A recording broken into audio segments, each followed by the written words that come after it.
Sempre acreditei que me mudar para a casa da minha filha depois da cirurgia seria uma bênção. Pensei que ficaríamos mais unidas, que eu poderia ser útil, que finalmente teria tempo de vê-la de perto, feliz com o homem que escolheu. Mas naquela madrugada, fugi da casa dela em silêncio, com medo do que havia descoberto sobre o próprio marido. E se você acha que uma mulher de 72 anos não tem mais forças para mudar o rumo de uma história, é porque ainda não sabe do que uma mãe é capaz. Fique comigo até o final, porque o que aconteceu depois parece tirado de um filme, mas foi totalmente real. E antes de continuarmos, me diga nos comentários de onde você está assistindo a esta história. Quero saber quem me acompanha. Meu nome é Carmen Oliveira, tenho 72 anos e, depois de uma vida inteira de sacrifícios pela minha família, só queria um pouco de paz. Mas naquela casa encontrei tudo o que não era paz. E foi ali que tudo começou.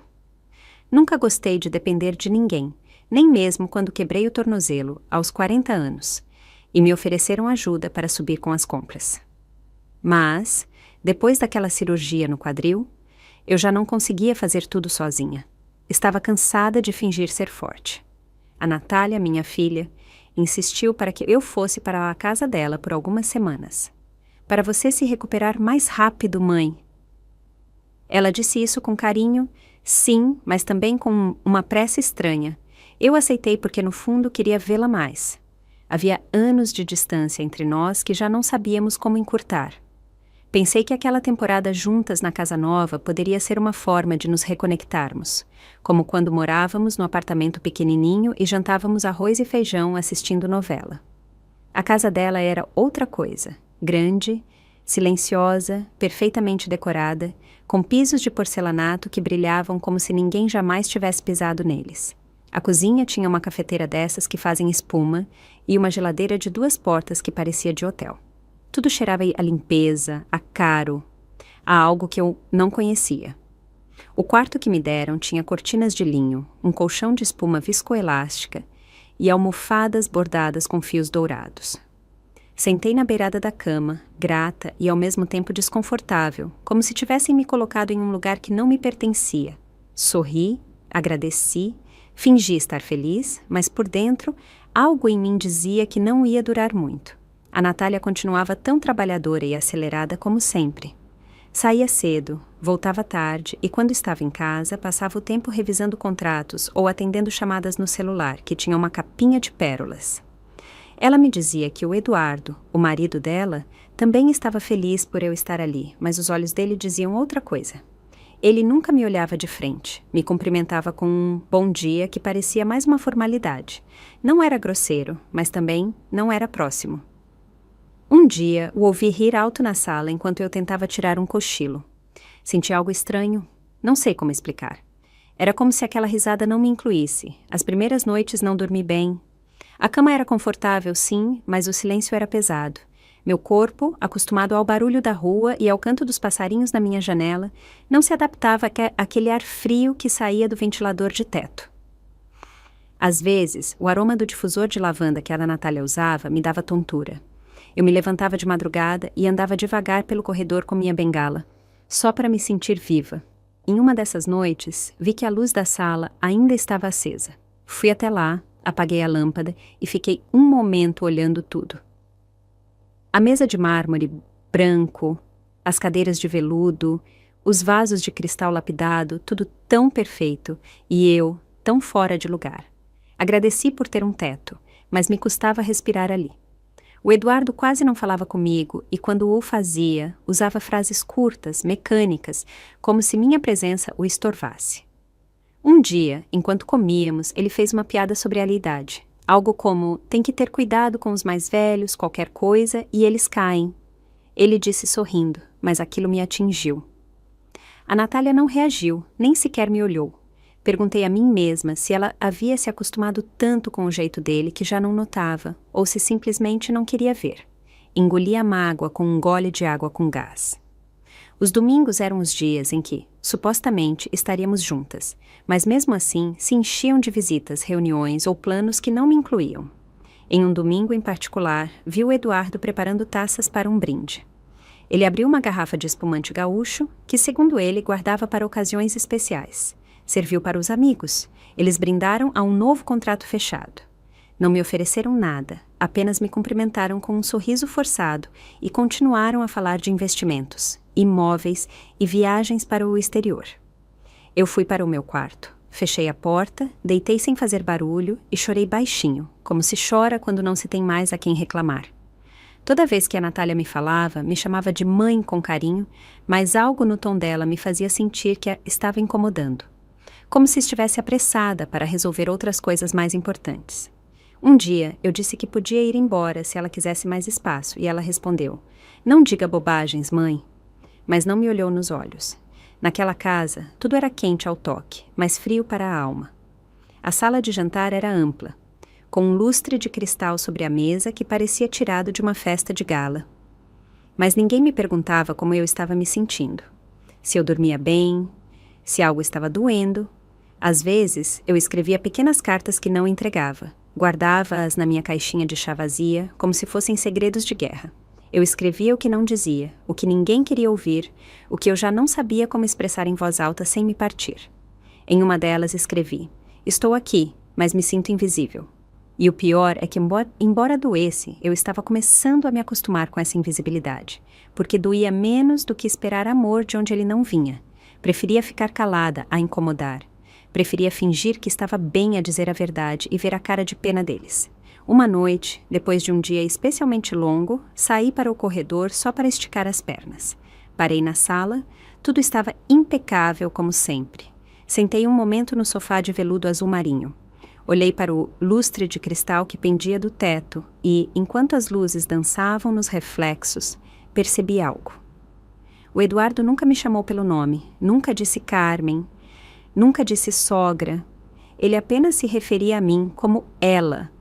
Assim, frio, genérico, como se eu fosse mais um objeto naquela casa bonita, cara e vazia. E ali, naquele instante tão simples, percebi que havia entrado naquela casa esperando descanso, mas estava começando a viver outra ferida. Não sei em que momento exato comecei a me sentir observada. Não com ódio, não. Seria mais fácil se fosse tão claro. O que eu sentia era mais sutil, uma espécie de desconforto constante. Como quando você entra em uma loja de luxo e sabe que não pode pagar nada e, mesmo assim, finge que está lá por vontade própria. O Eduardo começou a fazer pequenos comentários, nada escandaloso, mas constantes. Coisas como: "A água quente já esfriou de novo depois do meu banho", ou "O controle sempre some quando tem visitas", enquanto me olhava de soslaio. Eu ria com a boca, mas não com a alma. E toda vez que ele abria a boca, meu corpo se encolhia sem que eu percebesse. A Natália, como sempre, não parecia notar. Talvez não quisesse notar.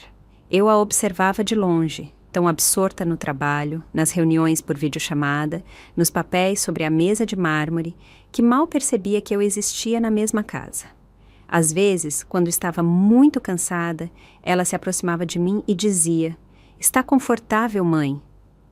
E eu dizia que sim, porque embora tivesse 1000 respostas, nenhuma parecia segura. Como dizer a ela que eu me sentia como uma planta decorativa?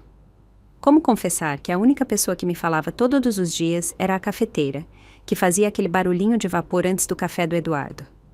Para me distrair, comecei a escrever. No início, eram apenas pensamentos soltos.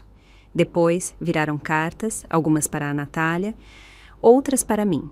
Algumas eram tão duras que eu tinha medo de relê-las. Escrevia em um caderno que guardava dentro de um velho porta-joias de madeira que minha mãe me deu. Ali, entre pérolas falsas e uma corrente que não uso mais, eu desabafava o que não podia dizer em voz alta. Em uma dessas noites, escrevi: "Estou me apagando sem que ninguém note." E depois chorei tanto que a cicatriz da cirurgia doeu. Me senti velha, sim, mas mais do que isso, me senti sozinha. Daquela solidão que não se cura nem com abraços nem com música.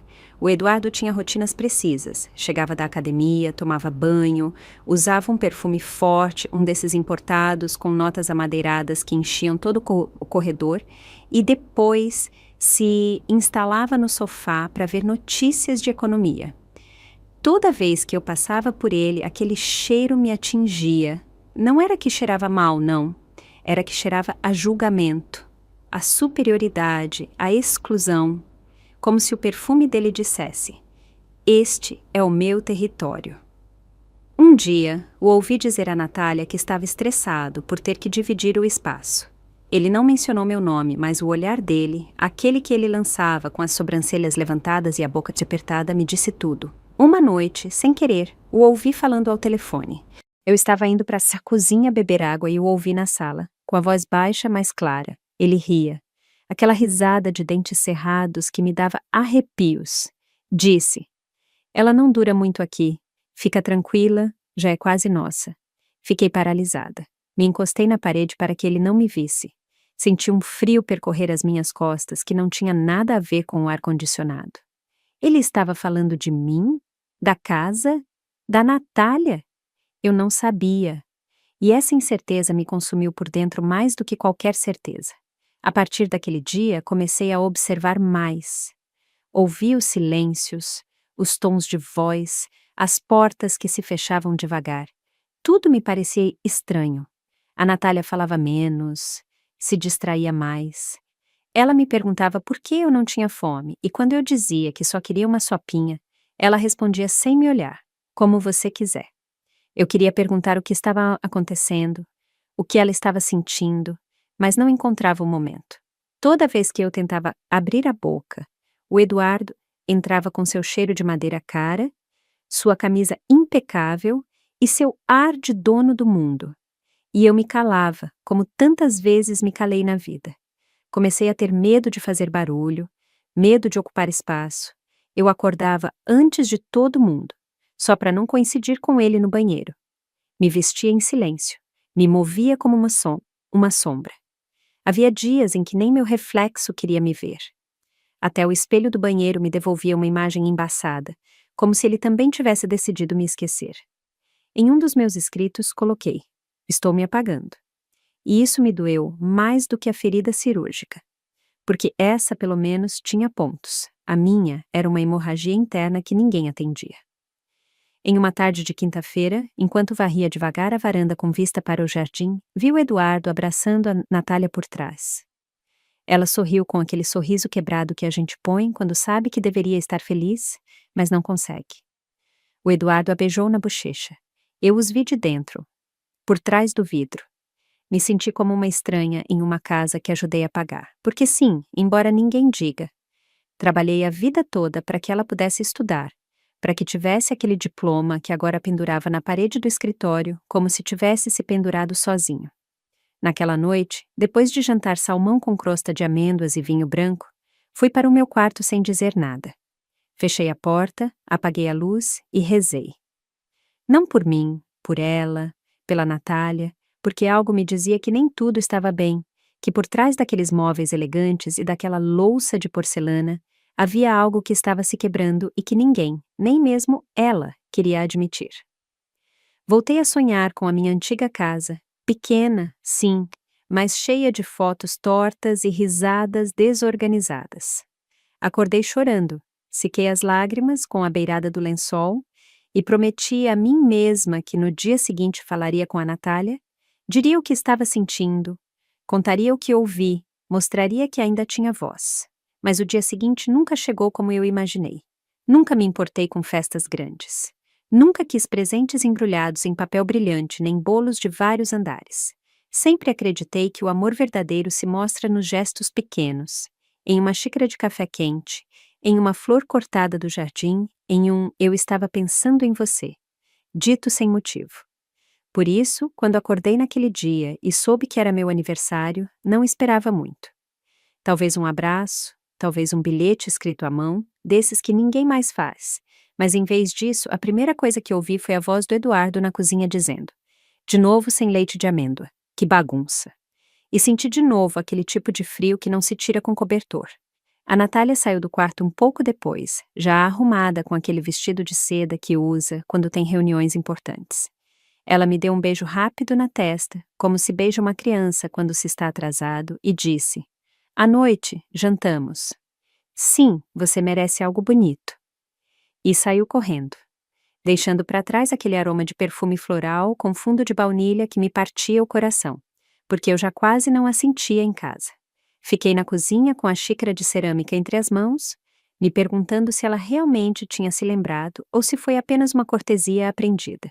O Eduardo nem me cumprimentou. Passei o dia em silêncio. Li um pouco.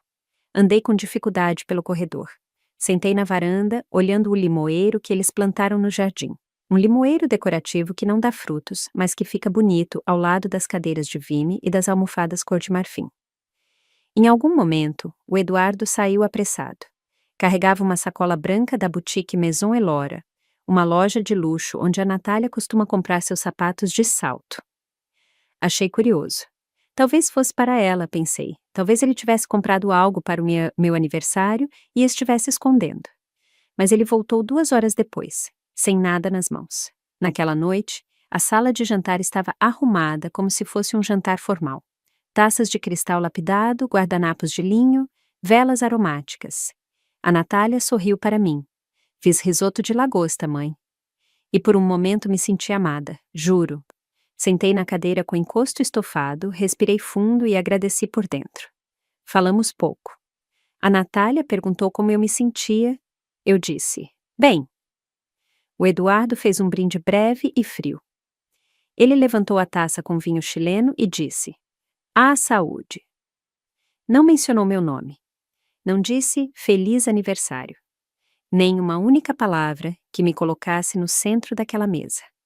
Durante o jantar, eu procurava, sem querer, por pistas, um gesto, um presente escondido, algo que dissesse que aquele dia não tinha passado despercebido, mas não. Apenas a comida cara, a louça elegante e a sensação de que eu estava ocupando uma cadeira que não me pertencia. A Natália me olhava de vez em quando, com ternura, sim, mas também com pressa, como se quisesse que a noite acabasse logo, como se tivesse outra coisa em mente. O Eduardo não me dirigia a palavra. Ele mastigava devagar, bebia em goles curtos, olhava o celular a cada 3 minutos. Quando trouxeram o bolo, um pequeno decorado com chantilly e frutas vermelhas, eles cantaram sem vontade. A Natália bateu palmas um pouco. O Eduardo sorriu como se sorri em uma reunião de trabalho. Apaguei a vela com um desejo secreto, que um dia alguém me visse de verdade. Me ofereceram um pedaço de bolo que eu nem sequer provei. O doce me dava náuseas e o silêncio me enjoava mais do que a cobertura. Fiquei sentada mais um momento, observando as mãos da Natália. Lembrei que quando era jovem, ela tinha umas mãos frágeis, suaves, que eu segurava com medo de machucar. Agora, ela usava anéis de ouro branco e uma pulseira fina de brilhantes. Uma pulseira que eu não tinha visto antes, uma que tenho certeza de que não veio de mim, nem do casamento dela. E então eu entendi. A sacola da Maison Elora não era para ela nem para mim. Subi para o meu quarto com um nó na garganta. Não chorei, não tinha forças. Apenas deitei de barriga para cima, olhando o teto, lembrando de aniversários antigos, quando a Natália fazia desenhos com giz de cera, quando me acordava com beijos no rosto, quando me dizia, você é a melhor mãe do mundo.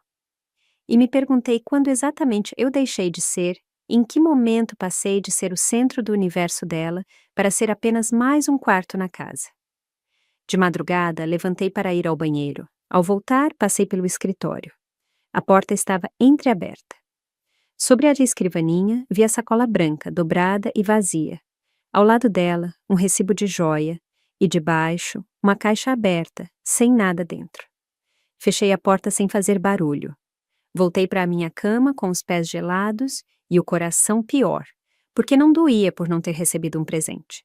Doía saber que ele tinha comprado um, só que não era para nenhuma de nós. Existem noites que a gente nunca esquece, não pelo que elas trazem, mas pelo que elas tiram. Naquela madrugada, o silêncio era diferente. Não era o mesmo que eu sentia desde que cheguei àquela casa. Era outro, mais espesso, mais denso, como se algo estivesse prestes a se quebrar. Acordei sem saber por quê. O relógio marcava 3h17. Sentei na cama, senti o frio do chão nos pés e soube que não voltaria a dormir. Andei com minha bengala até a porta. Tudo estava na penumbra, exceto a luz da sala que continuava acesa. Ao chegar, vi uma das luminárias de mesa ligada, a que ficava ao lado da estante de madeira escura. Eu sempre achei aquela luminária interessante, com base de ônix verde e cúpula de linho cru, como se tentasse ser elegante sem se esforçar demais. Me aproximei para apagá-la, mas algo me deteve. Havia um livro preto, grosso, quase escondido entre as enciclopédias. Eu não o tinha visto antes. A capa era de couro sintético, sem título, sem nome, apenas uma linha dourada desgastada. Algo me disse que não era um livro qualquer. Eu o peguei com cuidado e voltei para o sofá, com o coração batendo nas têmporas. Abri-o devagar e, na primeira página, senti que minha alma foi para o chão. Não eram documentos, não eram papéis legais, eram fotografias.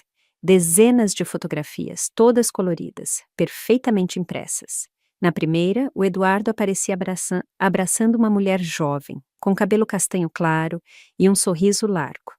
Eles estavam em um lugar de luxo, na varanda do que parecia ser um resort de frente para o mar. Reconheci o estilo. Espreguiçadeiras com almofadas brancas, taças altas, uma piscina de borda infinita que refletia as palmeiras. Maceió, pensei. Eu tinha visto aquele lugar em uma revista de viagens que alguém deixou na sala de espera do hospital. Continuei a passar as páginas, uma por uma. Cada imagem era mais clara que a anterior. Comidas gourmet, quartos com tetos altos e lustres pendurados, jantares à luz de velas com taças de cristal. Ele sempre com ela. Em todas as fotos, ele aparecia com roupas diferentes, camisas de linho, bermudas de grife, relógios que eu não conhecia, e sempre com aquele jeito dele, aquele sorriso confiante que nunca me dirigia.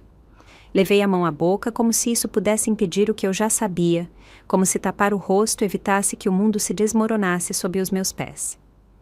Não era uma aventura de uma noite, não era um erro, era uma vida paralela.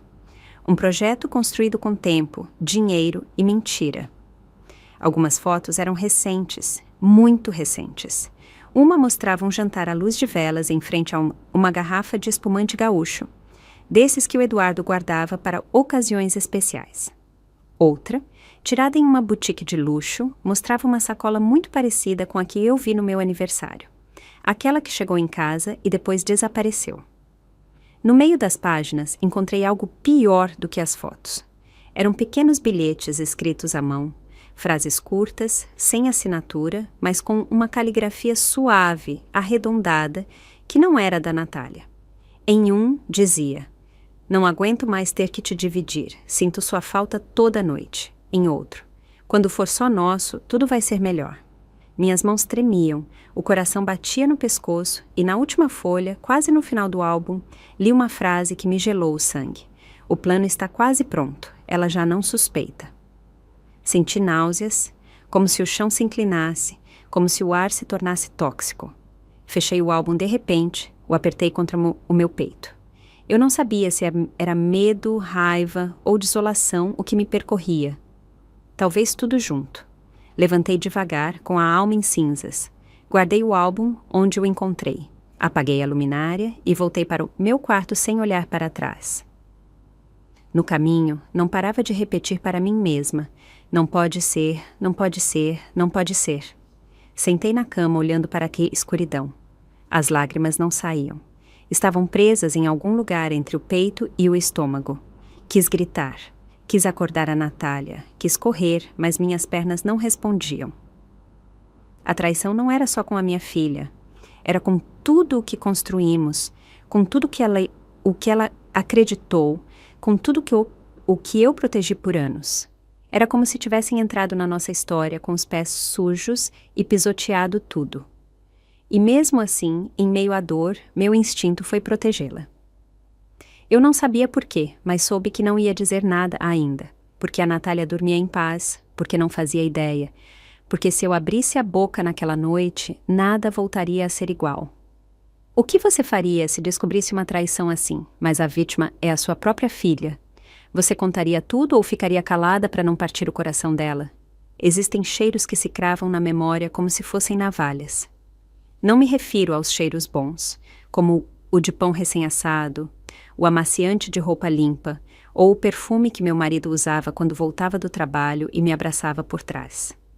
Não, há outros cheiros, aqueles que nunca vão embora, que ficam nos cantos da casa e também nas dobras da alma.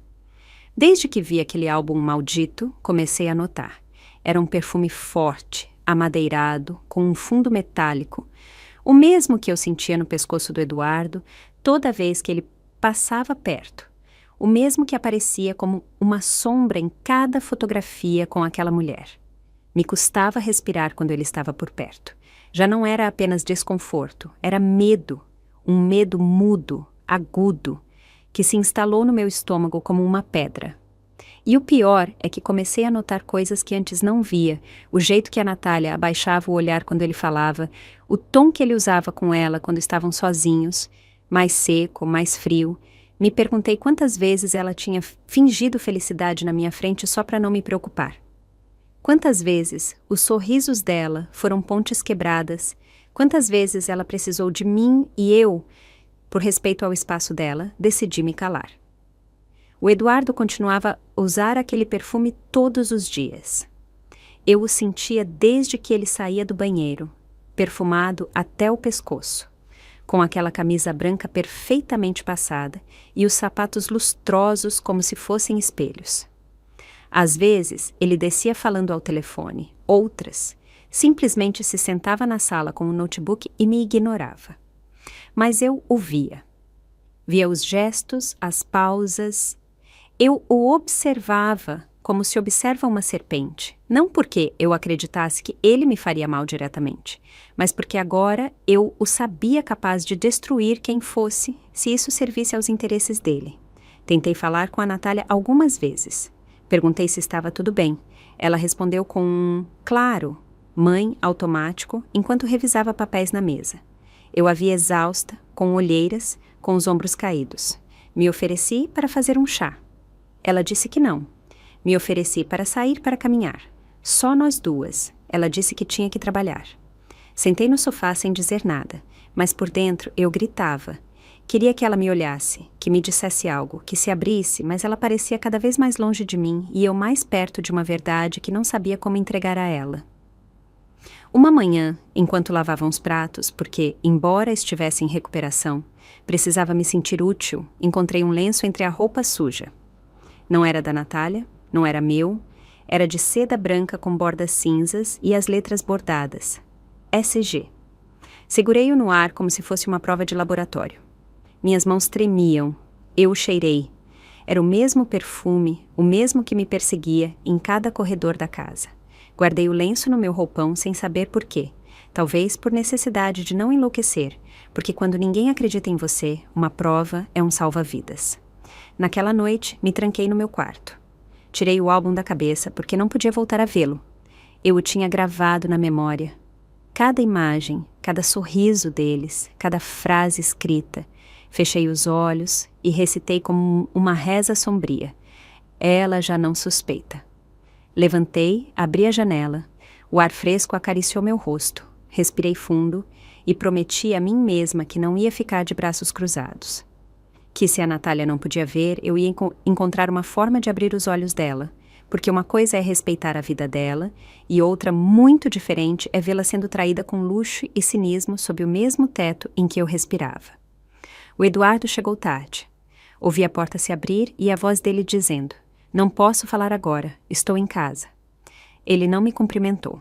Subiu direto para o escritório. A Natália estava dormindo. Eu, acordada como uma sentinela. Me esgueirei pela fresta da minha porta e vi a luz do escritório acesa. Quis ir, quis entrar, confrontar, quebrar aquele silêncio que estava nos apodrecendo, mas não o fiz, porque algo dentro de mim me disse que ainda não era o momento, que estava muito perto, que eu só tinha que esperar um pouco mais e a verdade se revelaria por si só. Na manhã seguinte, a Natália me preparou pão torrado com geleia. Levou para mim na cama, como se soubesse que eu estava no limite. Acariciou meu cabelo e me disse: "Você é a melhor mãe do mundo." E eu me quebrei por dentro, porque isso era o que ela me dizia quando eu tinha 8 anos e eu cuidava dos joelhos ralados dela. Eu a vi com os olhos cheios de ternura e doeu mais, porque eu não podia dizer a verdade sem partir a alma dela. E às vezes, ser mãe é isso, você se quebra para que a outra não se parta. Naquele dia, passei horas sentada na varanda, olhando para o céu, pensando, lembrando, sentindo o perfume em cada canto e pensando no quanto pode doer saber e ter que se calar. Não por covardia, mas por amor, porque a verdade também precisa do seu momento. E eu estava esperando o meu, e sem saber ainda, esse momento já estava lá a caminho. Há momentos em que a dor não vem do que te fazem, mas do que deixam de fazer, do que já não te dizem, do que não te perguntam, do que não se esforçam para ver.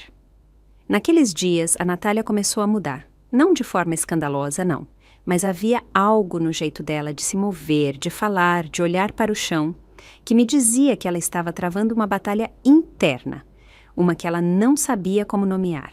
E, no entanto, em vez de se aproximar, ela se afastava mais. Começou a falar comigo com impaciência, a suspirar alto quando eu pedia ajuda com algo, a responder com monossílabos, como se eu fosse mais um fardo na sua agenda já pesada. Eu não a culpo, às vezes a entendo. Eu também fui assim com a minha mãe em certos momentos. A juventude tem pressa e a maturidade traz culpas tardias. Mas dói.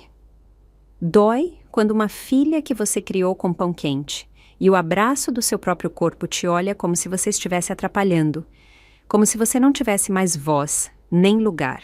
Lembro de um dia em particular. Eu tinha preparado um caldo de galinha com arroz, como os que eu fazia para ela quando criança e tinha febre. Pensei que, ao chegar do trabalho e encontrar a cozinha cheia de cheiro de casa, ela sorriria. Mas, em vez disso, ela soltou um "Ai, mãe", de novo com coisas pesadas. Eu só queria uma salada. Eu não disse nada. Sentei em silêncio, servi para mim mesma, mastiguei devagar. O caldo me pareceu ter gosto de vergonha, e enquanto eu comia, pensei: em que momento deixamos de agradecer as coisas simples? Eu a vi ir para o quarto sem provar nada. O Eduardo nem desceu, e eu recolhi os pratos com um nó na garganta, lavando cada colher como quem lava uma ferida. Naquela noite, voltei a escrever. Escrevi uma carta que nunca entreguei. Mais uma. Dizia: estou aprendendo a ser invisível sem desaparecer por completo. E chorei, mas não como antes. Desta vez, não foram lágrimas barulhentas, foram lágrimas secas que vão para dentro e ficam ali, envenenando aos poucos. Os dias se tornaram rotina, uma rotina silenciosa, apagada, como se todas as emoções estivessem sendo guardadas em uma gaveta com chave. A Natália saía sem se despedir. O Eduardo nem sequer fingia cortesia e eu me tornei uma sombra. Andava mais devagar, falava menos. Até o espelho do banheiro parecia cansado de me ver. Um dia, me olhei no reflexo e me perguntei: será que sou mesmo eu, a mulher de cabelo grisalho, com um roupão de algodão puído, com os olhos tristes, a mesma que anos atrás tirava forças de onde não tinha para criar a filha sozinha? Tentei voltar a tocar piano à tarde, quando a casa estava vazia. A Natália tinha mandado afiná-lo para que não perdesse o valor. Toquei uma peça curta, suave, mas as teclas soavam diferentes, como se elas também soubessem que já não havia música real naquela casa. Apenas fachada, apenas luxo sem alma. Parei no meio, fechei a tampa do piano, apoiei a testa na madeira brilhante e fiquei ali respirando como se respira quando não se quer que ninguém ouça você chorar. Porque naquela casa ninguém perguntava por que você estava chorando, apenas se certificavam de que você não fizesse barulho. Uma tarde, enquanto varria o corredor com passos lentos, o Eduardo desceu falando ao telefone. Passou na minha frente sem me cumprimentar, sem me olhar. Ele disse: não posso agora, ela está aqui. E depois se trancou no escritório. Quem era ela? Eu? A Natália? A outra? Tudo era um quebra-cabeça com peças escondidas, e quanto mais eu tentava entender, mais me doía o silêncio da minha filha. Não o do Eduardo, que já não me importava, o da Natália, esse que pesava mais do que qualquer grito. Porque quando uma filha para de falar com você, não se quebra apenas a conversa, se quebra a história.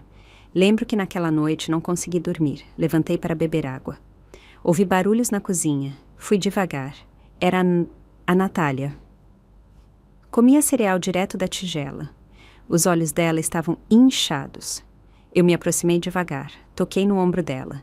Ela me olhou, baixou o olhar, disse: não é nada, mãe, só estou cansada. Mas eu sabia, porque as mães sabem. Eu sabia que ela estava quebrada, que algo dentro dela estava perdendo força, e mesmo assim ela não me deixou entrar. Me deu um beijo rápido e foi embora. Eu fiquei ali com o coração em pedaços, desejando poder abraçá-la como quando ela tinha febre.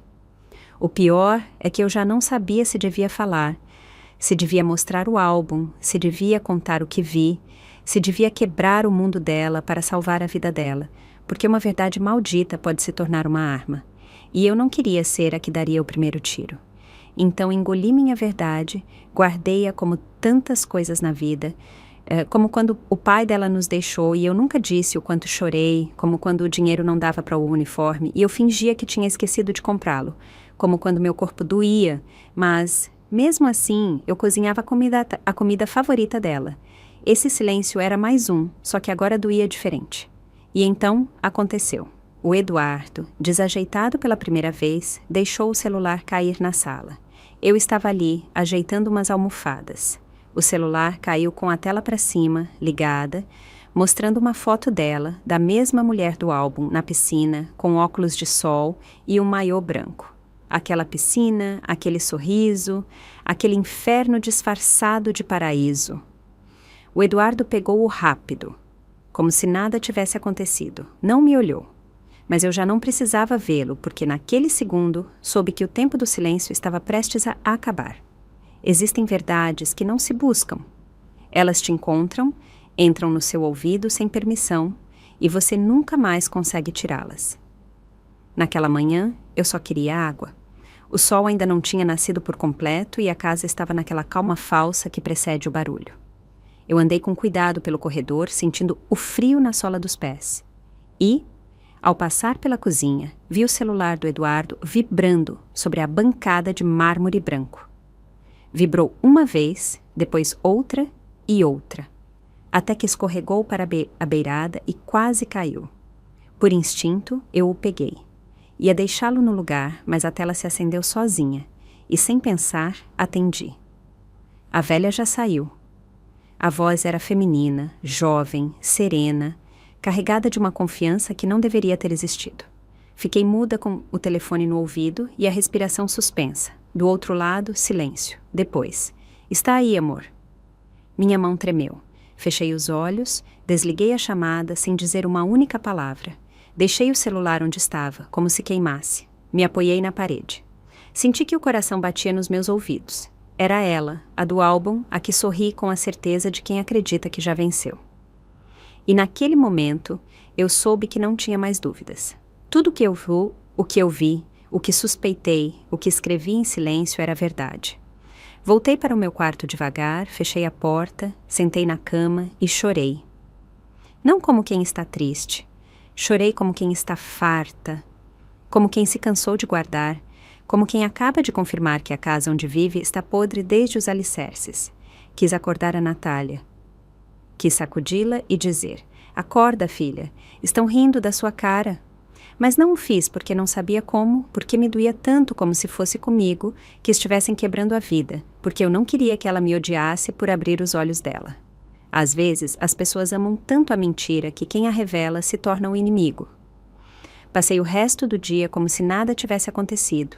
Cozinhei, lavei, sentei na varanda para tomar café. O Eduardo não notou nada. A Natália também não. O mundo seguia sua marcha, como se eu não tivesse acabado de atravessar um abismo, mas, por dentro, eu já era outra. Me sentia como uma bomba relógio. Cada gesto do Eduardo me parecia insuportável. Cada palavra dele era um insulto disfarçado de cortesia. Comecei a vê-lo como o que ele era. Um homem calculista, frio, encantador por fora e vazio por dentro. Mas o que mais me doía era ver como a Natália continuava a acreditar que o mundo dela estava intacto. Naquela noite, a Natália chegou tarde, me pediu perdão pelo horário, sentou na beirada da minha cama, acariciou minha perna, me disse que me amava e eu apenas assenti porque às vezes o amor não é suficiente, porque às vezes amar alguém também é ter que destruir a ilusão dela. Mas naquela noite, não. Ainda não. Adormeci olhando para o teto, pensando em como uma mentira desmorona. Será de repente como um trovão ou vai caindo aos poucos, como a pintura velha de uma parede? O dia seguinte amanheceu estranho, nublado, com aquele cheiro de umidade que entra pelas janelas, mesmo que estejam fechadas. Fui para a cozinha cedo, quis fazer café, mas a cafeteira não ligava. Revisei o plugue. Nada, como se tudo conspirasse para me manter alerta, como se o universo me dissesse: já é hora. Andei até a entrada para abrir a porta e ir pegar o jornal, como todos os dias. Mas, ao girar a fechadura, ela não abriu. Tentei de novo. Nada. Tentei mais uma vez. Estava trancada por fora. Revisei as outras portas, também fechadas, trancadas. Fiquei parada na entrada com a maçaneta na mão, o coração batendo forte. Algo estava errado. Algo estava muito errado. Eu estava trancada. Não tinha chave, não tinha controle e a sensação não era paranoia. Era uma certeza, como se alguém naquela casa já soubesse que eu sabia demais. Sentei na escada, respirei fundo e pela primeira vez senti medo de verdade. Não por mim, pela Natália, porque se ele era capaz de tanto, até onde ele iria? Guardei o lenço de seda no meu roupão. Cerrei os dentes. Prometi a mim mesma que aquela noite seria a última. Que eu não dormiria sob o mesmo teto com um homem capaz de trair assim, que eu não ia esperar que alguém me tirasse dali. Desta vez, eu ia sair sozinha, com o pouco que eu tinha, mas com a dignidade intacta, porque na minha idade a gente já não tem tempo para mendigar respeito. E, enquanto a tarde caía, em silêncio, comecei a planejar minha fuga. Você já teve que ir embora de algum lugar que amava por causa da traição de outros? Você foi em silêncio ou gritou a sua verdade antes de ir? Uma mulher não decide ir embora de casa de um dia para o outro. Ela se vai por dentro muito antes de fazer as malas. Ela se vai em pedacinhos, com cada desprezo, com cada olhar evitado, com cada palavra que não é dita. Eu já tinha ido embora muitas vezes na minha cabeça. Eu me imaginava andando na rua com a minha bolsa pendurada no braço e o ar fresco acariciando o meu rosto. Eu me via sentada no parque, comendo pão com café, vendo as pessoas passarem. Eu me imaginava livre. Não feliz, talvez, mas livre. Porque existem silêncios que prendem mais do que qualquer porta. Naquela noite, esperei que todos dormissem. A Natália tinha ido se deitar cedo com dor de cabeça.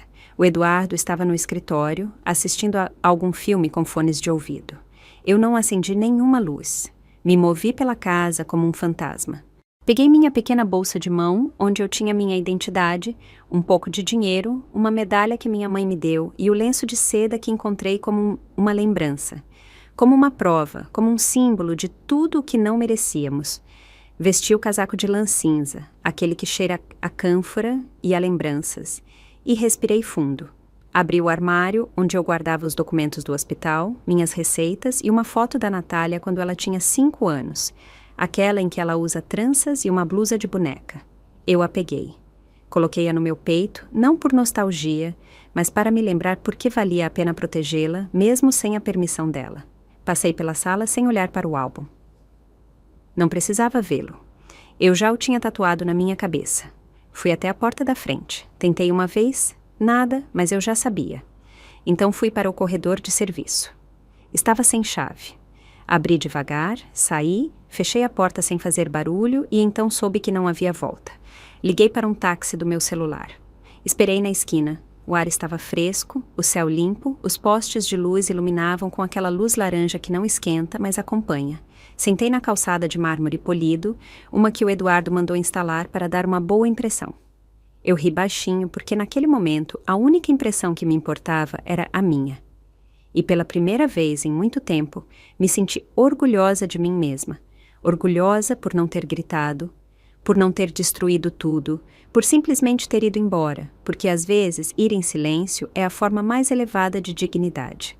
O táxi chegou, um carro branco e velho, com o motor tossindo. Eu entrei devagar. O motorista, um homem de uns 50 anos, me olhou pelo retrovisor. "Está tudo bem, senhorinha?"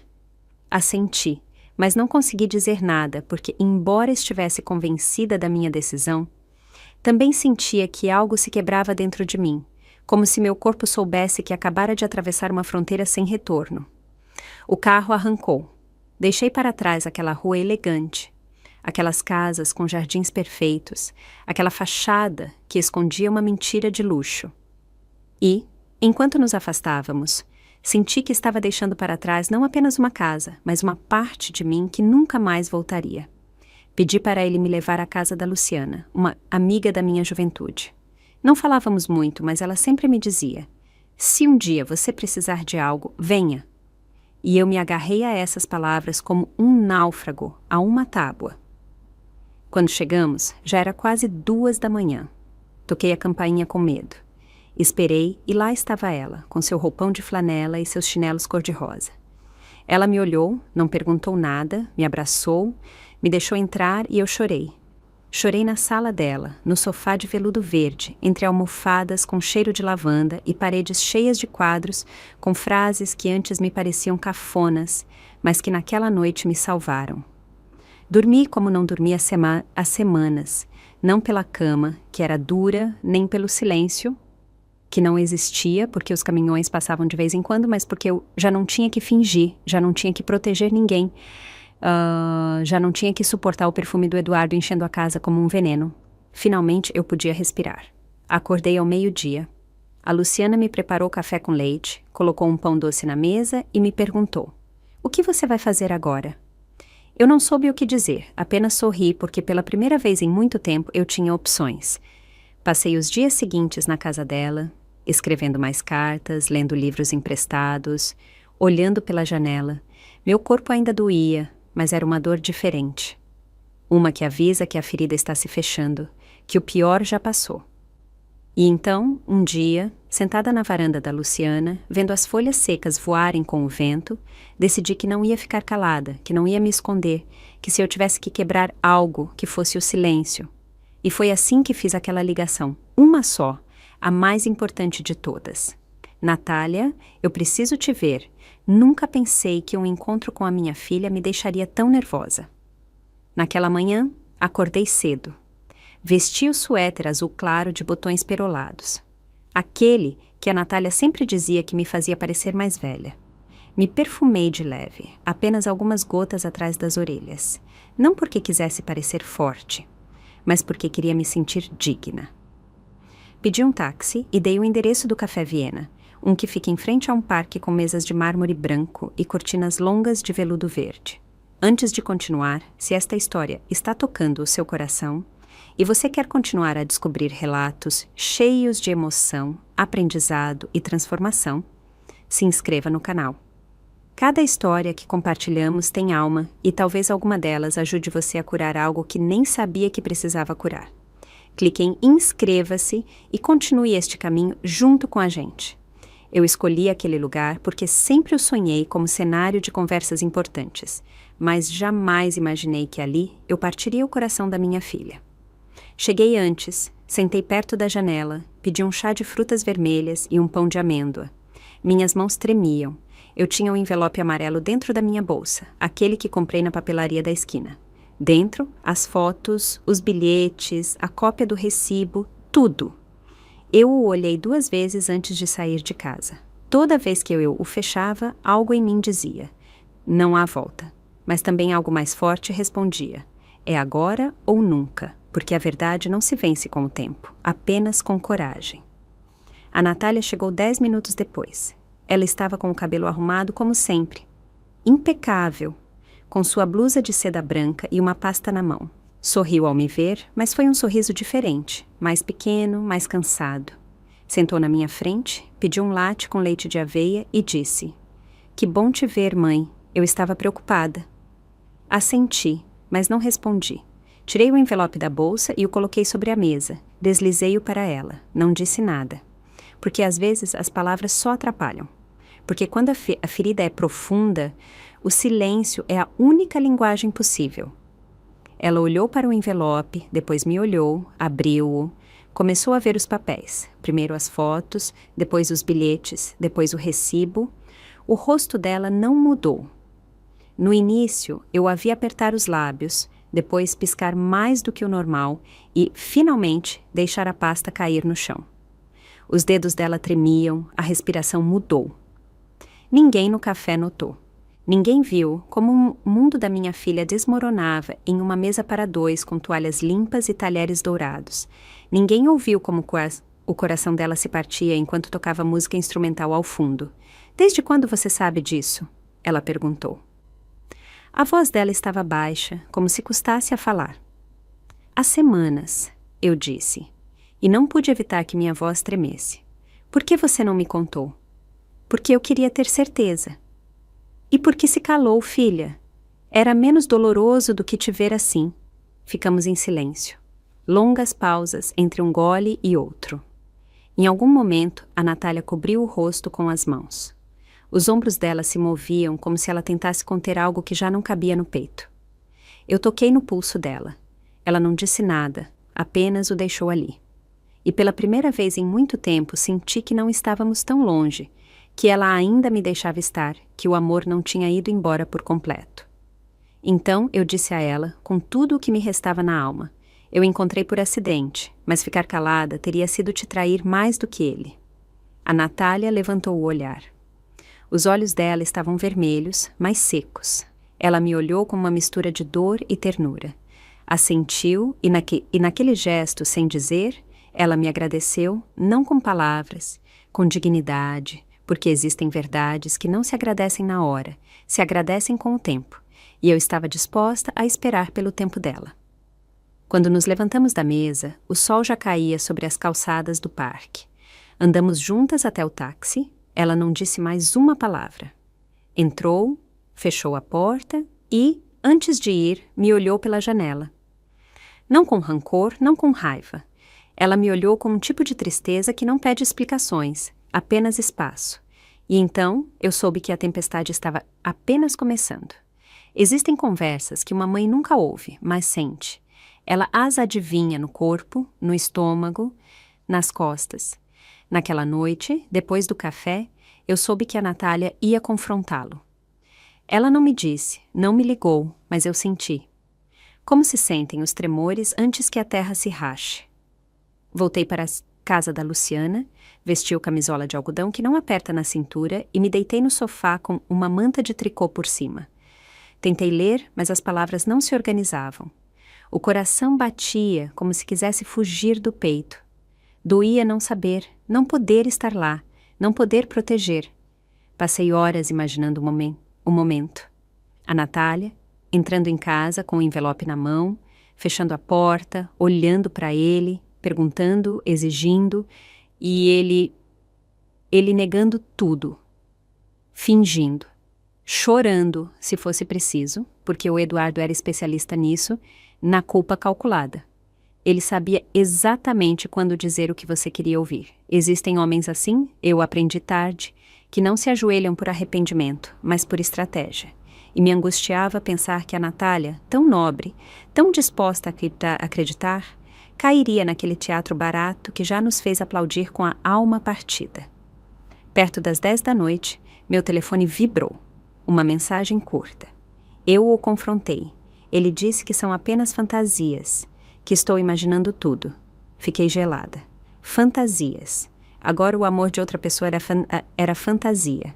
As fotos, os recibos, os bilhetes comprometidos de um nós. Meu sangue ferveu e me doeu ainda mais saber que a Natália duvidava, porque as dúvidas não nascem do que a gente não sabe, mas do que a gente quer evitar a todo custo. Às vezes, a dor é tão grande que preferimos pensar que estamos loucas a aceitar que nos traíram na nossa cara. Eu escrevi: estou com você, acontece o que acontecer. Ela não respondeu. Passaram 2 dias sem notícias. Eu andava pela casa da Luciana como uma alma penada.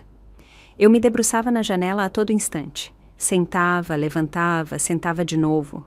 A Luciana me dava café com pão doce todas as manhãs e eu mal provava. Na minha cabeça só havia um pensamento: ela vai acreditar em mim ou vai acabar acreditando nele? Porque sim, as mães também têm medo de perder as filhas, medo de que nos rejeitem por sermos mensageiras de uma verdade que dói. No 3º dia, a ansiedade me venceu. Liguei, ela não atendeu. Mandei uma mensagem. Nada. Então, saí para caminhar. Eu andava pelas ruas do bairro antigo, onde as árvores cresciam tortas, mais fortes, e as calçadas tinham rachaduras como rugas. Sentei em um banco do parque. Vi casais passarem, crianças, pessoas com sacolas de pão. Me perguntei se alguma daquelas mulheres teria passado por algo parecido, se alguma vez uma delas teve que escolher entre ser mãe ou ser mensageira, entre se calar ou partir o mundo de quem mais ama, Quando voltei, a Luciana me esperava com sopa quente. Sentei, comi em silêncio e, de repente, a mensagem chegou. Uma só, uma que pesava mais do que todas as anteriores. Amanhã eu quero te ver a sós. E eu entendi que a Natália estava no limiar, aquele espaço onde já não se pode voltar, mas ainda dói avançar. E senti medo, porque o que vem depois de uma verdade é o abismo. E uma filha caindo sempre arrasta a sua mãe com ela. Eu a esperei em um restaurante pequeno dentro de um hotel elegante no centro. Um desses lugares onde os talheres fazem mais barulho do que as vozes e o ar cheira a madeira envernizada e manteiga francesa. Escolhi uma mesa perto da janela. Lá fora, a cidade seguia sua rotina, como se não importasse que minha filha estivesse prestes a desmoronar. Vesti o mesmo suéter azul claro, não porque quisesse repetir um momento, mas porque sentia que aquela cor me sustentava, como se vesti-lo fosse me lembrar de quem eu sou. Carmen Oliveira, 72 anos, mãe, mulher, testemunha de uma verdade que já não podia ser guardada. A Natália chegou pontualmente. Ela usava um vestido preto liso, sem joias, sem maquiagem, o cabelo preso em um coque que ela só usava quando queria evitar a si mesma. Ela me abraçou, não como filha, mas como alguém que procura uma margem para se segurar. Sentou na minha frente, pediu água com gás e fixou os olhos na toalha da mesa. Ela demorou a falar. Eu não a apressei, porque existem silêncios que não se preenchem com palavras, mas com presença. Finalmente ela disse: "Eu vi tudo, mãe, tudo. Eu perguntei a ele negou, depois chorou, depois me culpou. E você?" Eu perguntei com a voz baixa. Eu duvidei por um momento, um segundo. Ele me olhou com aqueles olhos e eu duvidei. Ela fechou os olhos com força. Cobriu o rosto com as mãos. Eu segurei uma delas, fria, trêmula. Senti aquele tremor no meu peito porque me lembrei do mesmo tremor em mim, quando o pai dela um dia disse que não me amava mais, mas que me agradecia por tudo. Como se a gente pudesse voltar ao mundo, depois de ser descartada com educação. Como se palavras bonitas disfarçassem o abandono. E ali, eu soube que não era só o Eduardo. Que isso vinha de antes, de mais longe, que talvez eu também tivesse herdado essa forma silenciosa de aguentar. "Eu não o quero mais aqui", ela disse. "Você tem certeza?" "Sim, mas eu tenho medo." "Medo de quê, filha?" "De ficar sozinha? De falhar? De que isso não tenha conserto?" "Já falhou, Natália." "E não foi você que falhou." Ela me olhou, os olhos cheios de algo que não era apenas tristeza, era vergonha. E foi isso que mais me doeu, que a minha filha se envergonhasse de ter sido vítima, porque nos ensinaram que, se nos traem, a culpa é nossa, por confiar, por amar demais, por não ver a tempo. Eu apertei a mão dela com força. "Você não está sozinha." "E se ele for embora e eu ficar vazia?" "Vazia você está agora. O que vier depois, pelo menos será seu, sem mentiras, sem perfume emprestado." Ela pediu a conta, pagou sem me olhar. Ela sempre fazia isso quando queria controlar algo, quando tudo estava fora de controle. Andamos em silêncio até o elevador. Nos abraçamos ali, entre espelhos dourados e música instrumental. E naquele abraço percebi que ela já não era a minha menina, mas continuava precisando do meu amor, daquele amor que não exige, que não condiciona, que não diz "eu te avisei", apenas está ali.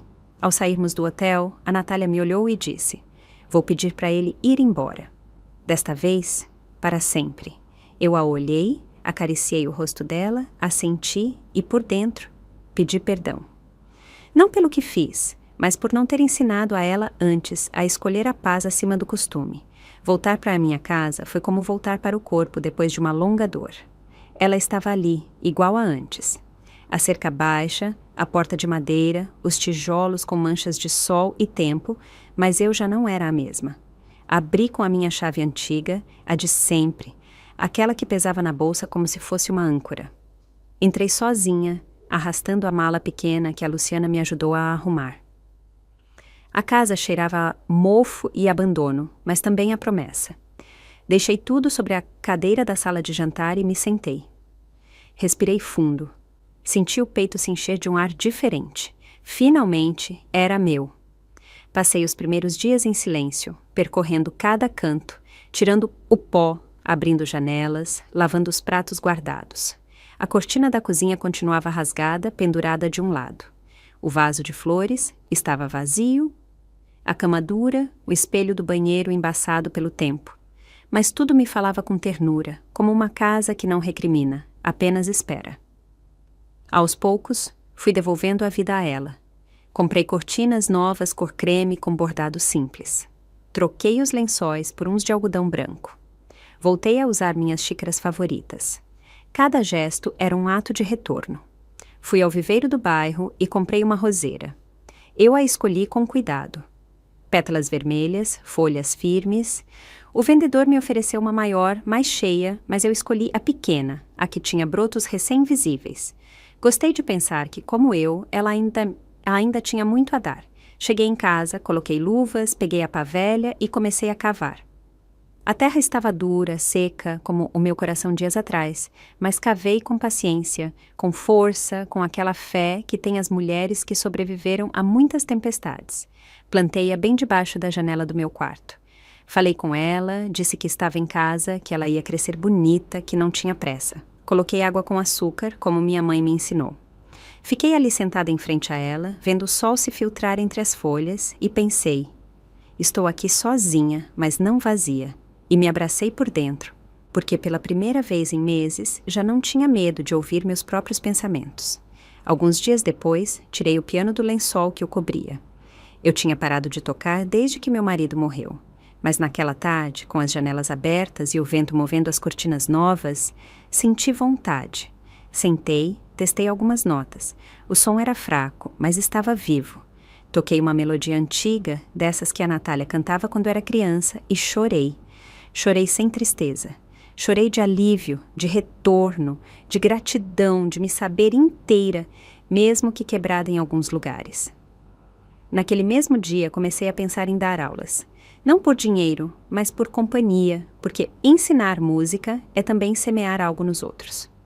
Liguei para uma vizinha, perguntei se a neta dela ainda queria aprender piano. Ela disse que sim, que a menina perguntava por mim. Eu sorri. Disse que ela podia vir no sábado. A vizinha desligou feliz e eu fiquei olhando para o telefone como se tivesse acabado de receber um carinho. Na manhã seguinte, regando a roseira, encontrei uma carta na caixa de correio. Não tinha remetente, apenas meu nome escrito com tinta azul. Abri-a sentada no banco da entrada.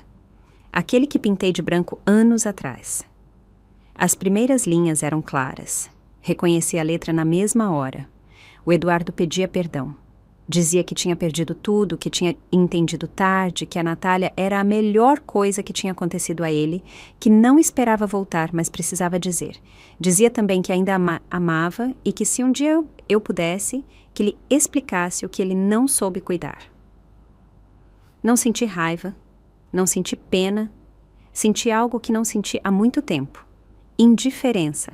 Fechei a carta, dobrei-a devagar, levantei, andei até o fundo do jardim, acendi-a com um fósforo, a vi queimar e, quando restaram apenas cinzas, as espalhei na terra da roseira. Que sirva para algo. Sussurrei e voltei a regar. Eu não estava presente quando a Natália lhe disse, mas eu soube. Eu soube pelo jeito que o telefone tocou naquela manhã, pelo jeito que a voz dela tremia quando me disse: hoje é o dia. Eu soube porque existem decisões que têm um peso especial. Elas são sentidas no ar, nos ossos, no silêncio que deixa de ser resignação e se torna limite. A Natália não me pediu para estar lá e eu não me ofereci. Porque às vezes ser mãe é dar um passo para trás e permitir que sua filha enfrente o que você não pode resolver por ela. A Luciana me preparou, me ofereceu biscoitos. Não comi. Passei a manhã sentada no sofá, olhando pela janela. Não a paisagem, não os carros. Eu olhava para dentro. Via cada cena que imaginei 1000 vezes. A Natália firme, o Eduardo confuso, a casa em silêncio, o luxo calado. Porque o mármore, os lustres, os espelhos grandes não servem para nada quando uma verdade os atravessa. Às 17h17 da tarde, meu celular vibrou. Uma mensagem curta, firme. Ele já foi. Imaginei a figura dele descendo as escadas com aquela mala de couro marrom que ele sempre guardava no armário, como quem guarda uma vida secreta. Imaginei os passos dele firmes, o rosto tenso, a respiração contida. Imaginei os olhos da Natália, duros por fora, tremendo por dentro, e a cena completa se cravou em mim como um alfinete no peito. Porque não era apenas uma separação, era a demolição de um engano cuidadosamente decorado. Era o fim de uma história que nunca deveria ter sido escrita. Me vesti sem pensar muito. Pedi um táxi, dei o endereço da casa da Natália. Eu queria vê-la, não para intervir, apenas para estar perto, para ouvir de longe, para que ela soubesse que não estava sozinha. Desci uma quadra antes. Andei, vi a casa da esquina e ali estava o Eduardo, em pé ao lado do portão, com a mala aos pés e as costas eretas, como se ainda acreditasse ter o controle. Ele vestia uma camisa branca, a mesma com a qual posava em tantas fotos com a outra, mas desta vez o perfume não era suficiente para cobrir o cheiro de derrota. Da grade, uma vizinha o observava. Outras se debruçavam nas janelas do segundo andar. Um homem tirava o lixo e fingia não olhar. O bairro inteiro testemunhava o final, e ele sabia disso. Por isso, não levantou a cabeça, por isso não cumprimentou, apenas esperou o carro chegar. Um carro preto de vidros escuros subiu, sem olhar para trás, fechou a porta e foi embora assim, sem cenas, sem palavras, sem desculpas reais, sem uma única demonstração de que havia entendido o mal que causou. A Natália apareceu na entrada segundos depois. Ela usava um suéter cinza e o cabelo solto. Os braços pendiam ao lado do corpo sem força. Os olhos dela estavam secos, não de paz, mas de exaustão. Eu me aproximei devagar, não disse nada. Ela me viu, me abraçou e naquele abraço desmoronou. Não com lágrimas, com tremores, como uma casa que resiste ao terremoto, mas fica inabitável. Eu a segurei, a apertei forte, acariciei a cabeça dela e soube que aquele momento era o verdadeiro começo. Entramos juntas em casa. Tudo continuava igual. A organização, os móveis, o cheiro de flores artificiais, mas já não era o mesmo lugar. Havia um eco novo, um vazio diferente, uma liberdade que ainda doía. A Natália se sentou no sofá. Eu fui buscar água. Ao voltar, ela tinha algo na mão, um envelope. Estava no carro dele, ele esqueceu. Ela me deu. Eu o abri. Dentro, fotos antigas deles em diferentes viagens, em lugares caros com roupas de marca, relógios brilhantes, sorrisos ensaiados e, no fundo, uma folha impressa, 2 passagens aéreas para Fernando de Noronha, em nome de Eduardo Figueiredo e Sofia Garcia. A manhã seguinte amanheceu com neblina, daquelas que cobrem os telhados e te obrigam a acender uma luz, mesmo que já seja dia. Acordei antes do nascer do sol sem motivo aparente. Andei descalça até a cozinha. O chão estava frio, a casa inteira em silêncio. Preparei café devagar, como eu gosto. Enquanto a cafeteira soltava seu vapor, pensei na carta que eu tinha queimado na tarde anterior. Pensei em como é curioso o arrependimento. Ele chega sempre tarde, envolto em palavras que não curam. O Eduardo escreveu das sombras, mas não por consciência, mas por perda. Sentei na mesa com a minha xícara fumegante. Lá fora, a roseira continuava de pé, molhada pela névoa, firme, grata. E então o telefone tocou. Eu não me assustei. Peguei com calma. Respondi. Era a Natália. A voz dela, do outro lado, era frágil, como quando ela era criança e tinha febre. Ela me disse apenas isso. Mãe, posso ficar com você por alguns dias? Eu não perguntei nada. Não pedi explicações, não precisava delas. Eu disse que sim, que sempre, que quando ela quisesse. Desligamos. Fiquei sentada mais um pouco, sozinha com meu café e com a certeza de que o tempo coloca tudo no seu devido lugar. Às vezes dói, às vezes custa, mas acontece. Naquele meio-dia, a Natália chegou com uma mala pequena. Não trazia joias nem maquiagem, apenas o suéter favorito dela, aquele que ela tinha desde a faculdade. Nos abraçamos demoradamente, sem palavras. Deixei que ela respirasse o meu peito como quando era criança. Depois, preparei sopa de macarrão e, pela primeira vez em muito tempo, Comemos juntas, sem tensão, sem mentiras, sem sombras. Naquela noite, dormimos na mesma cama como quando havia tempestades e ela se enfiava comigo debaixo das cobertas. Ela me pediu para ler em voz alta, como quando tinha 5 anos. Eu procurei um livro velho de poemas. Li um que falava de mães que resistem, que não morrem mesmo que as arranquem da raiz. A Natália chorou em silêncio. Não por ele, por ela, por tudo o que ela guardou, por tudo o que ela acreditou merecer. Eu acariciei o cabelo dela e disse: "Você não tem culpa de nada. O deixei entrar demais. Isso não é pecado. É amor. E amar não deveria doer." Antes de dormir, ela me confessou que tinha lido a carta do Eduardo, que por um segundo o coração dela tremeu, que ela quis ligar para ele, mas não o fez porque pensou em mim, em como eu fui embora, em como a esperei, em como, apesar de tudo, eu continuei sendo a casa dela. "Obrigada por não me soltar", ela me disse. "Eu jamais faria isso." Respondi: "Mesmo que você me rejeite, mesmo que eu me zangue, mesmo que você se quebre, mesmo que não me fale, mesmo que não acredite em mim, eu sempre estarei aqui." Adormecemos de mãos dadas. No meio do silêncio, no meio da reconstrução, o mundo lá fora podia continuar igual. Mas, dentro daquela casa simples, algo estava se curando. Algo que não precisava de explicações nem permissões, apenas de tempo e amor. Na manhã seguinte, vi a roseira florescer pela primeira vez. Existem feridas que não se fecham com remédio nem com o tempo. Elas se fecham com presença, com olhares longos, com conversas à meia luz, com silêncio compartilhado sem culpa. Os dias que a Natália passou em casa foram assim, uma costura lenta de confiança, com os fios soltos de tudo o que não dissemos por anos. Nós não falávamos o tempo todo, mas nos tínhamos, nos acompanhávamos e, às vezes, isso é o suficiente. Dormíamos na mesma cama, como quando ela tinha medo de trovões. Ela se aconchegava de lado, com uma perna sobre a minha, e eu acariciava o cabelo dela sem dizer palavra. De manhã, preparávamos café. Eu torrava o pão, ela passava manteiga. Sentávamos em frente à roseira, que a cada dia mostrava uma pétala nova. Falávamos pouco, ouvíamos muito. Ela me contava coisas pequenas, que já não aguentava o silêncio da casa dela, que voltou a sonhar com a infância, que se surpreendia com o quão bem dormia no meu quarto. Uma tarde, tiramos caixas velhas do armário. Dentro havia fotos, vestidos de quando ela era criança, desenhos com giz de cera. A Natália tirou um com o nome dela escrito em letras tortas. Ela o olhou por um longo tempo. Depois, me olhou. "Eu fui mesmo feliz, mãe?" "Sim, mesmo que houvesse dias difíceis. Você foi uma criança amada. E você?" Demorei a responder, porque as mães, às vezes, mentem para proteger, mas naquele dia eu não menti. Nem sempre, mas ter você foi o que me sustentou. Choramos juntas sem vergonha, como se chora quando a gente se encontra na outra.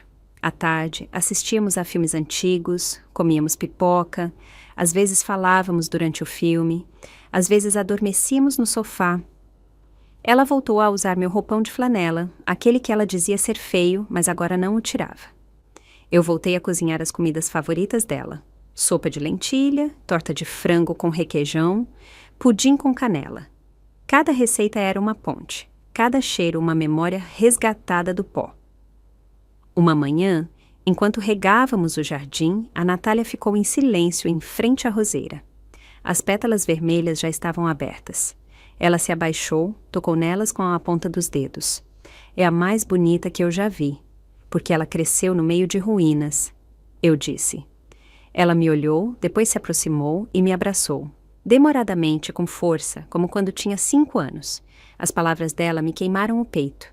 "Eu devo a minha vida a você." "Você não me deve nada. Eu a dei a você desde que nasceu."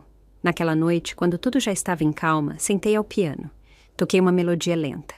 A Natália se aproximou, não disse nada, apenas apoiou a cabeça no meu ombro e ficamos ali, juntas. Mãe e filha, não perfeitas, não totalmente curadas, mas mais próximas do que nunca. Nem todas as voltas são para o passado. Às vezes a gente volta para o presente com mais força do que nunca. E quando isso acontece, não é preciso anunciar. A gente percebe nos passos, na respiração, na forma como as costas se endireitam quando a gente anda sem medo. A Natália ficou comigo por 2 semanas. 15 dias de silêncios compartilhados, de chás quentes e filmes antigos. Não falamos do Eduardo mais do que o necessário, porque algumas coisas não precisam de análise, precisam de distância. Quando ela me disse que queria voltar a trabalhar, disse com firmeza, não com culpa. Era a vida dela, mas ela já não estava fugindo dela, estava escolhendo. Eu a vi se arrumar naquela manhã. Ela penteou o cabelo com calma.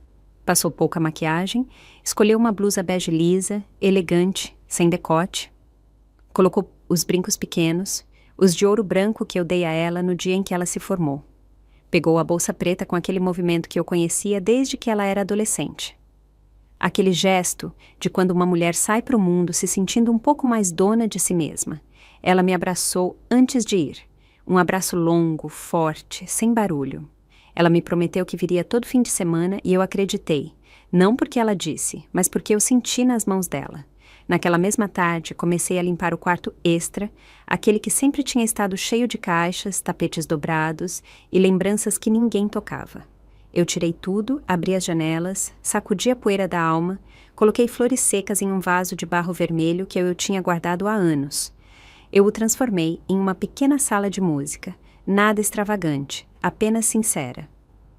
O piano ficou no canto, ao lado de um tapete novo cor de vinho.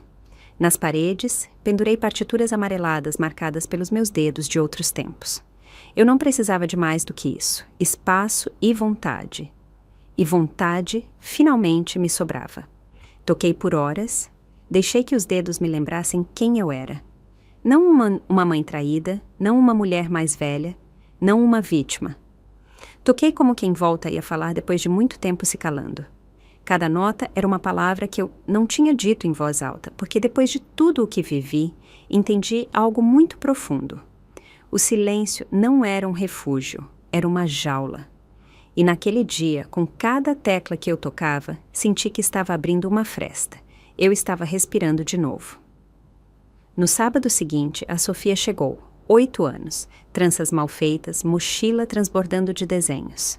Ela sentou em frente ao piano com os olhos brilhantes. Eu ensinei a ela o básico, como se sentar, como colocar os dedos, como deixar o corpo ouvir o que a mente não consegue entender. Cada aula com ela era um pequeno ato de beleza, um lembrete silencioso de que eu ainda tinha algo a dar. No final daquela primeira aula, ela me abraçou sem pedir permissão. Ela disse baixinho, eu quero tocar como você. E eu senti que algo dentro de mim, que não era tristeza, florescia. Aos poucos, mais crianças começaram a vir. Uma prima, depois um vizinho, depois uma amiga da Sofia, de boca em boca. Todos queriam aprender com a senhora do piano. A que ensinava com calma, a que contava histórias enquanto eles afinavam, a que tinha biscoitos caseiros e um jardim com rosas vermelhas. Minha casa voltou a ter passos, vozes, risadas, sons que preenchiam os cantos que antes só continham suspiros e lembranças. Comprei um quadro negro, um relógio novo, outro tapete, não eram luxos, mas tudo foi escolhido com uma delicadeza que só se aprende depois de ter sobrevivido. Uma tarde, enquanto eu varria as folhas secas da entrada, uma mulher jovem se aproximou. Morena, vestida com jaqueta jeans e uma pasta na mão. Ela sorriu para mim. Se apresentou como jornalista de uma revista local. Ela me disse que alguém tinha contado a minha história, que a achou digna de ser contada. Eu dei uma risada suave. Eu disse a ela que não tinha nada de especial para dizer. Ela insistiu. Servi café em xícaras de louça e conversamos. Falei pouco, mas disse o que era suficiente.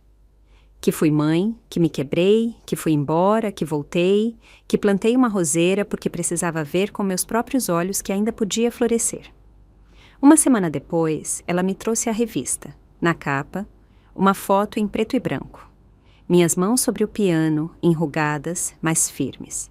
O título, A Mulher que Recomeçou a Partir de Suas Raízes. Pedi que ela não colocasse meu nome completo, não por vergonha, mas porque isso não era para o meu ego. Era para quem lesse e sentisse que também podia se levantar. Me olhei na foto por um longo tempo. Não por vaidade, por reconhecimento. Eu me vi e me senti bem. Finalmente. Naquela noite, a Natália me ligou. A voz dela trazia uma emoção que eu não soube se era orgulho ou ternura. Talvez ambas. Sua história parece de filme, ela me disse. Mas foi vida, eu respondi. E você sobreviveu. Não, eu vivi de forma diferente. Desliguei. Fiquei sentada na varanda, o céu claro, as estrelas em silêncio. Eu ouvia o piano, embora não o estivesse tocando, eu o ouvia de dentro. Olhei para a roseira. Pensei em tudo o que eu tinha sido, no que eu tinha resistido, no que, apesar de tudo, eu ainda podia ser. E sem procurar, entendi que algo mais estava se fechando. Sem barulho, sem raiva, apenas com amor. E quando uma história se fecha com amor, não é preciso de final, é só continuar a viver. Meses depois, voltei a passar por aquela casa, a da Natália. Aquela casa que, em outro tempo, me pareceu majestosa, quase inalcançável, ampla, limpa, organizada, branca como um hospital, como o silêncio, como o medo. Eu andava a caminho do mercado com a minha sacola de pano, cheia de verduras frescas e algumas partituras dobradas. O céu estava limpo e o sol do meio-dia acariciava meus ombros com suavidade. Ao virar a esquina, vi a calçada oposta. Eu a reconheci na mesma hora, não pela forma, mas pela sensação que percorreu meu corpo. Uma mistura de ar frio na nuca e um batimento contido no peito. Já não havia cortinas de linho balançando nas janelas. Já não havia vasos transbordando de lavanda na sacada. O jardim, antes simétrico e perfeitamente podado por um jardineiro de voz calada e uniforme cinza, agora tinha o gramado alto e uma roseira seca inclinada para um lado. No portão preto, uma placa vermelha, grande, descarada, dizia: vende-se, em letras grossas com números abaixo. Eu parei, não por nostalgia, não por curiosidade. Eu parei porque meus pés decidiram antes da minha mente. Eu parei porque meu corpo, que nunca esquece, sabia que ali ficou enterrada uma versão antiga de mim. Uma mulher que se calou muito, que engoliu dores com cheiro de perfume caro e jantares com guardanapos de linho. Fiquei alguns minutos em silêncio, apenas olhando, ouvindo o som abafado do mundo. Um carro que passava devagar, um cachorro latindo ao longe, uma vizinha varrendo folhas secas. Atravessei a rua com passos lentos, não trêmulos, não tristes, apenas lentos, como quem anda pela beirada de uma ferida já cicatrizada. Me aproximei da grade, enfiei a mão entre as barras enferrujadas, toquei a pedra da fachada, aquela que tantas vezes observei da sala de jantar enquanto fingia não ouvir os suspiros forçados do Eduardo. Estava fria, lisa, igual a antes, mas eu não. Fechei os olhos, respirei fundo, não senti raiva, não senti choro. Senti paz, paz profunda, paz de cemitério, sim, mas também paz de renascimento. Porque o lugar onde a gente foi ferida nem sempre fica amaldiçoado. Às vezes, ele se torna o altar de onde a gente escolhe não voltar a tolerar o que nos desgastou. E, naquele instante, eu entendi que não estava me despedindo da casa, nem mesmo do Eduardo. Eu estava me despedindo de mim, daquela Carmen que dormia com medo, que mordia as palavras, que escreveu cartas que nunca enviou. Eu estava me despedindo do meu silêncio. Voltei para casa andando devagar, com as mãos vazias, mas o coração inteiro. Ao chegar, abri as janelas. A brisa entrou como um presente. Coloquei uma música suave, daquelas melodias que parecem acariciar as paredes. Acendi a luminária da sala, aquela de base dourada e cúpula bege que a Natália sempre dizia ser antiquada, mas que me fazia sentir acompanhada. Sentei ao piano. As teclas, desgastadas por anos e por lágrimas, me receberam com ternura. Toquei sem partitura. Deixei o corpo falar, deixei que meus dedos contassem o que a alma já não tinha vontade de repetir com palavras. Sobre as estantes, um bilhete escrito com letra infantil. A Sofia o tinha deixado para mim na última aula. Dizia: obrigada por me ensinar a ouvir. E ao lê-lo, eu entendi tudo, que essa tinha sido a minha maior tarefa. Ouvir os outros, a minha filha, o silêncio, o meu corpo, a música que me salvou nas noites mais difíceis. Quando o céu começou a ficar rosa, a Natália chegou. Ela trazia pão doce em uma sacola de papel crocante e uma rosa branca na outra mão. Ela não disse nada, apenas me estendeu a rosa com os olhos brilhando. Eu a recebi como se recebe um símbolo. Coloquei-a em um vaso pequeno de vidro lapidado ao lado do piano. Nos sentamos na varanda, onde o ar sempre cheira a terra à noite. Tomamos café, olhamos a roseira, falamos pouco. Apenas o necessário sobre o presente, sobre as aulas, sobre os novos planos dela. Ela me contou que tinha começado a escrever tudo o que viveu, que precisava colocar no papel para que não se tornasse uma pedra dentro dela. Eu disse que isso era se salvar. Antes de ir embora, ela se aproximou de mim, tocou no meu rosto, me olhou como se me visse pela primeira vez, com ternura, com gratidão. Ela me disse: eu não sabia que era possível recomeçar. Eu sorri. Respondi: sempre é possível. Só é preciso saber quando fechar a porta. Ela me abraçou demoradamente com os braços inteiros, com a memória. Depois, foi embora, andando tranquila, leve, e eu fiquei ali, não sozinha, acompanhada por mim, pela minha história, por tudo o que escolhi voltar a cuidar. Andei até o jardim. O céu se enchia de estrelas. Reguei a roseira, falei com ela como em todas as noites. Contei o que tinha vivido, o que tinha deixado, o que tinha ganhado. E então eu soube. Não era um final, era apenas o florescer que chega depois do inverno. O que você faria se descobrisse que o que parecia um lar era uma armadilha disfarçada de amor? E se você, que está assistindo a isso, já sentiu que era um peso na casa que ajudou a construir? Se te fizeram acreditar que você já não tem lugar, nem voz, nem o direito de questionar, por favor, ouça isto. Você não atrapalha, você sustenta. Você não é um fardo. Você foi coluna, teto e calor para pessoas que às vezes se esqueceram do quanto custou chegar até aqui. E mesmo que doa, mesmo que te tenham deixado de lado, mesmo que você tenha tido que sair em silêncio de um lugar onde esperava amor, você continua sendo lar. Você é digna, você é memória, você é força. Talvez não te abraçaram como você merecia. Talvez você se calou demais por amor. Mas aqui nós te vemos e te dizemos com o coração: você ainda tem tempo de escolher a sua paz. Você ainda pode recomeçar, como a Carmen fez. E se ninguém te disse isso antes, obrigada.